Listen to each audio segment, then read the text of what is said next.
Now, have you ever heard of the African Hebrew Israelites? Well, they are a sect of Black Americans who began moving to Israel in the late 1960s, claiming to be descendants of the ancient Israelites. They're known for religious practices that include veganism and polygamy, and number about 3,000 people here in Israel, most of whom live in the southern desert town of Dimona. Now, most have received permanent residency under arrangements with the Israeli government, but now at least 46 families have just received deportation orders from the Interior Ministry saying that they have to leave the country within just 60 days.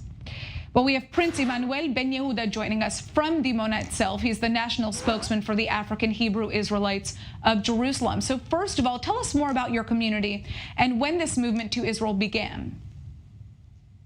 Well, thank you very much, Natasha, for having us on this evening.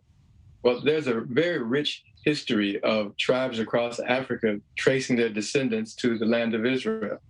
And it also extends into the Americas, where many of the tribes were taken during the slave trade.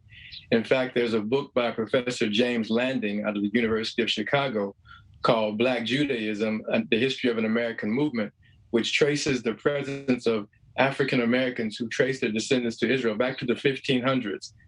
So it's quite a very rich history. We have more breaking news tonight. Dozens of people were killed and dozens more injured in a stampede at a Jewish religious gathering in northern Israel.